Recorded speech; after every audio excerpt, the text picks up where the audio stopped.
Hello, bueno, bienvenidos a un nuevo video de Cultura Patética. El día de hoy, como vieron en el título, les voy a hablar sobre el falso positivo denominado la masacre de Mondoñedo. Bueno, les voy a hablar sobre esta masacre con base a varias información que he estado leyendo y también con base a este libro que les voy a mostrar. Se llama Instantáneas de la Guerra Sucia de Pedro Claver Telles. Este libro lo conseguí en la feria del libro virtual de este año. Lo conseguí con este otro que se llama A Quemarropa de Gabriel Ángel.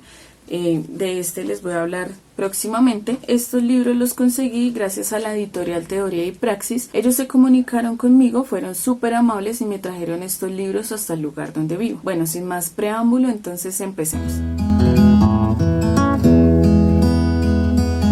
Bueno, Instantáneas de la Guerra Sucia es un libro que habla de una de las desgracias más grandes que ha tenido o tiene este país, que son los falsos positivos. Este libro fue lanzado al mercado en marzo del 2016 y fue escrito por el periodista y escritor Pedro Claver Telles, a quien hay que resaltar ya que se ha dedicado a presentar crónicas y reportajes sobre los problemas políticos y sociales de Colombia. El libro narra detalle a detalle el falso positivo denominado la masacre de Mondoñedo, ejecutado por el grupo contraarmados ilegales de la Dijín. Fue elaborado con base a documentos suministrados al autor por parte del colectivo Alvear Restrepo de Derechos Humanos, y gran parte del libro habla sobre la confesión que dio a la fiscalía el en ese entonces agente de la policía William Chitiba. Él además habla sobre su situación mientras estuvo en la Dijín y cuenta todo lo que pasó antes, durante y después de la masacre de Mondoñedo. Bueno, les voy a contar todo sobre el falso positivo denominado la masacre de Mondoñedo. Se los voy a contar con base a diferentes fuentes que, como les dije en un principio, les voy a dejar en la descripción, y con base también al libro que les mostré en un comienzo. Todo empezó en mayo de 1995 cuando la ciudad de Bogotá, capital de Colombia, empezó a ser víctima de una oleada terrorista por parte de redes urbanas de la guerrilla de las FARC, donde fueron destruidos 5 CAI de diferentes sectores. Fueron colocadas 2 bombas que finalmente no explotaron, una bicicleta bomba que explotó en el barrio Fátima, y finalmente explotó una carga de dinamita que destruyó la estación de Ciudad Kennedy, dejando 4 muertos y 5 heridos. Es entonces cuando a finales del 95 trasladan a 5 agentes de la SIJIN para que hagan parte de la Dijín, para desarrollar investigaciones en torno a estos atentados y en específico a la red urbana de las FARC Antonio Nariño, en la que uno de ellos estaba infiltrado y además tenían un informante. Es entonces cuando, gracias a su informante, la red capturan en Bosa Laureles a el presunto líder de esta red urbana, conocido como Zambrano Pérez, a quien se le acusó por ser el presunto líder de los atentados ocurridos en la ciudad. Semanas más tarde fue trasladado el capitán Carlos Albeiro Niño Flores, quien en el libro es mencionado como Carlos Albeiro Infante Rosas. De esa manera, el grupo contraarmados ilegales de la Dijín quedó conformado por José Albeiro Carrillo Montiel, quien era el infiltrado en la red urbana y a quien en la red se le conocía como el Paisa o Willy; José Ignacio Pérez Díaz, el subteniente Carlos Ferlein Alfonso Pineda, el teniente coronel Héctor Edison Castro Corredor, el sargento viceprimero Néstor Gabriel Barrera Ortiz, el subteniente Milton Marino Polanco, el cabo primero Pablo Salazar Piñeros, el cabo segundo Hernando Villalba Tovar, el agente Filemón Favara Zúñiga, el capitán José Humberto Rubio Conde, el agente Onassis Bastidas Quimbayo, el agente Rodrigo Cobo Saldarriaga, el agente William Nicolás Chitiba González, el cabo primero Albeiro Rodríguez y el informante Carlos Julio Chaparro Nieto, a quien en la red se le conocía con el alias de Luna o Águila. Ellos empiezan las investigaciones en torno a la red urbana de las FARC Antonio Nariño, donde gracias a su infiltrado y a su informante reúnen datos personales de sus supuestos integrantes. Así es como para finales de agosto de 1996, Chaparro Nieto señala a 6 supuestos integrantes de la red urbana. Es así como los policías de la Dijín empiezan a seguir a estas 6 personas para conseguir más datos personales de ellos. Es entonces cuando, luego de varios seguimientos y varias reuniones entre ellos, deciden darle un golpe a esta red urbana de las FARC. Es así como en la noche del 5 de septiembre de 1996, su informante Chaparro Nieto le indica a los policías del grupo contraarmados ilegales de la Dijín donde se encontrarán 4 de sus supuestos integrantes a las horas de la mañana del día siguiente, y finalmente confirman el lugar de residencia de los 2 integrantes restantes. Es así como el 6 de septiembre de 1996, 15 policías vestidos de civil y otros uniformados secuestran encuentran cerca de los lados de Ciudad Salitre a 3 estudiantes de la Universidad Francisco José de Caldas: Vladimir Zambrano, Jenner Alfonso Mora, Carlos Palacios y al edil Arquímedes Moreno, a quienes llevan a las afueras de Bogotá para torturarlos de diferente manera para, según ellos, sacarles información. Luego los llevan al basurero ubicado en la Loma de Mondoñedo, a las afueras de Soacha, en el cruce hacia Mosquera y La Mesa, donde los asesinan con un tiro de gracia, los descuartizan, los meten en llantas y finalmente los queman. Todo esto para que no sean identificados. Pero esto no es todo. Al otro día, el 7 de septiembre del 96, los policías de la Dijín vestidos de civil se dividen en 2 grupos, cada grupo con un informante. El primero, encabezado por Carrillo Montiel, se dirige hacia Fontibón en una camioneta Hilux roja, donde vivía Martín Alfonso Valdivieso Barrero, militante de la Unión Patriótica y del Partido Comunista, dándole muerte en la carrera 103A con calle 20. El segundo grupo, dirigido por Pérez Díaz, se dirige a la localidad de Kennedy, cerca al barrio Carvajal, en busca de Federico Quesada, también militante del Partido Unión Patriótica y el Partido Comunista, a quien finalmente asesina. El 7 de septiembre fueron encontrados los 4 estudiantes asesinados y es cuando empieza toda la investigación en torno a ese falso positivo denominado la masacre de Mondoñedo. Quien da inicio a la investigación es Alfonso Mora León, padre de una de las víctimas, con quien se comunicó una persona que se identificó como policía de la Dijín y quien le dijo que tenía toda la información en torno a esta masacre y le aseguró que había sido cometida por miembros de la policía. En 1998 Alfonso Mora León tuvo que exiliarse en Europa, esto debido a todas las amenazas que habían en contra de él y de su familia luego de la masacre, y pudo regresar al país hasta el año 2007. El 2 de junio de 1998 fue capturado el capitán José Humberto Rubio, quien se desempeñaba como comandante del grupo contraarmados ilegales de la Dijín, pero fue puesto en libertad el 3 de junio del 99 por falta de pruebas en su contra, ya que para los días de la masacre él se encontraba cumpliendo una misión a las afueras de Bogotá. En 1998, junto al capitán Rubio, fueron detenidos también los agentes Rodrigo Cobos Saldarriaga, José Humberto Conde, Onassis Bastidas Quimbayo, José Ignacio Pérez Díaz y finalmente Carlos Ferlein Alonso Pineda. El 14 de julio del 98, la Unidad Nacional de Derechos Humanos les dictó medida de aseguramiento de detención preventiva sin beneficio a excarcelación. El 3 de agosto del 99 se dicta resolución de acusación contra José Albeiro Carrillo Montiel, José Ignacio Pérez Díaz, Rodrigo Cobos Saldarriaga, Onassis Bastidas Quimbayo, William Nicolás Chitiva González y Carlos Ferlein Alonso Pineda, quien para diciembre de 2013 también fue condenado a 40 años de prisión. El 3 de agosto de 2001, el agente William Chitiva presenta una confesión a la Fiscalía, que es la que le da el mayor impulso a la investigación, pues en ella confiesa todos los hechos que pasaron en torno a esta masacre. Además, señala con nombres a todos los implicados en esta masacre. Esta confesión es narrada en el libro y en esta declaración él pide que se le brinde protección a él y a su familia mientras se esclarecen los hechos de lo ocurrido, pues según él nunca estuvo de acuerdo con lo sucedido. Como es de esperarse, la Fiscalía no le brindó la protección que él requería y fue asesinado en el año 2007 junto a sus hijos en la ciudad de Cúcuta. El 6 de septiembre del 2001, la Fiscalía 22, delegada ante el Tribunal Superior del Distrito, precluyó la investigación en contra de Héctor Castro Corredor, quien para el momento de los hechos era teniente y durante la investigación ascendió hasta el grado de coronel. Pero ante una acción de revisión presentada por el colectivo de abogados José Alvear Restrepo, la Sala de Casación Penal de la Corte Suprema decide reabrir el caso en el año 2009, invalidando las resoluciones que habían ordenado la preclusión y ordena tener en cuenta el testimonio de William Chitiva. El 31 de enero del 2003 se condena a 40 años de prisión a 3 de los acusados y se absuelven a otros 3. Asimismo, se ordena abrir la investigación en contra de 8 uniformados más. En este mismo año, la fiscal del caso tuvo que exiliarse por amenazas hechas en su contra, es decir, en este caso amenazaron a todo el mundo, o bueno, a todo el que no colaboraba. En el año 2017 fueron condenados sin ningún beneficio penal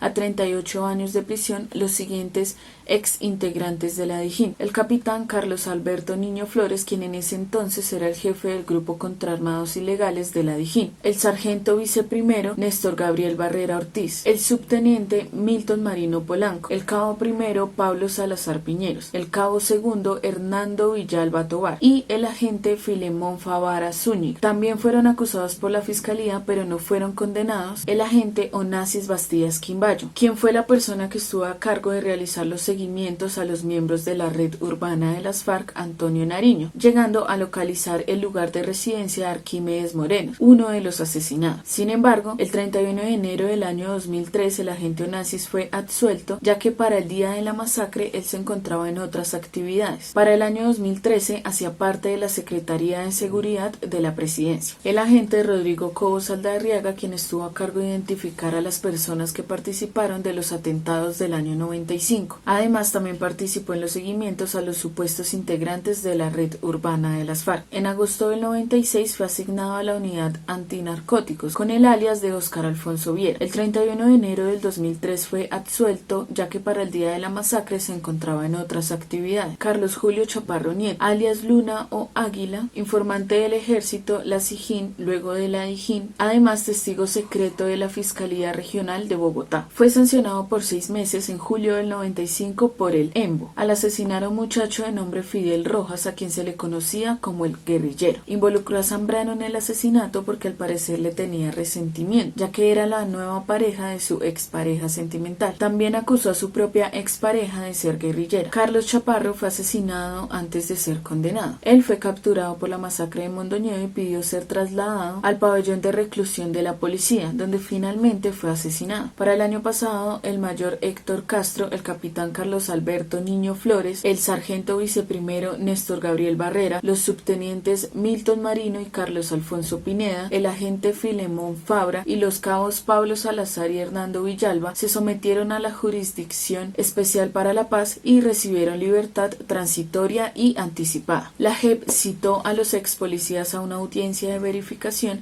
en la que debían explicar cuáles eran sus compromisos con la verdad, la justicia y la reparación. Para ello debían exponer una a una las propuestas para reparar a las víctimas. Sin embargo, las propuestas fueron insuficientes. Entre las propuestas planteadas por los ex policías se encontraban generar cartillas pedagógicas, dictar talleres de derechos humanos y realizar ensayos sobre la masacre. Las víctimas y los magistrados manifestaron su inconformidad con las propuestas planteadas por los policías, manifestando que esta masacre fue gravísima y que las propuestas de reparación debían ser conformes a los hechos cometidos. Las víctimas, por su parte, dieron varias ideas de cómo podían ser reparadas, entre ellas actos de perdón público, un documental donde se cuente la verdad absoluta de lo ocurrido, la siembra de árboles en memoria de los jóvenes o emprender una campaña para rescatar animales de la calle en homenaje a Jenner Mora, quien cumplía esta labor. Los magistrados le manifestaron a los policías que además de reparar realmente a las víctimas, debían decir la verdad plena de lo ocurrido, no solamente lo que ya se sabía, sino los pequeños detalles que aún se desconocen. Además, tienen dos opciones: solicitar la sustitución de la sanción que les fue impuesta o pedir la revisión de la sentencia, lo que implica que de confirmarse la condena deberán cumplirla en la cárcel. Según las investigaciones, los hechos se produjeron en venganza a los ataques ocurridos en el año 95 a las estaciones de policía de Kennedy y Usme, en el sur de Bogotá, y ante la falta de resultados sobre los mismos hechos, los uniformados se dejaron convencer por su informante Chaparro Nieto. Hasta el momento no se ha podido confirmar si los jóvenes asesinados pertenecían realmente o no al frente de las FARC Antonio Nariño, y mucho menos si participaron en los atentados del año 95. Nunca se han negado los ideales izquierdistas que tenían estos jóvenes. Sin embargo, estos no los condenaban a nada. Además,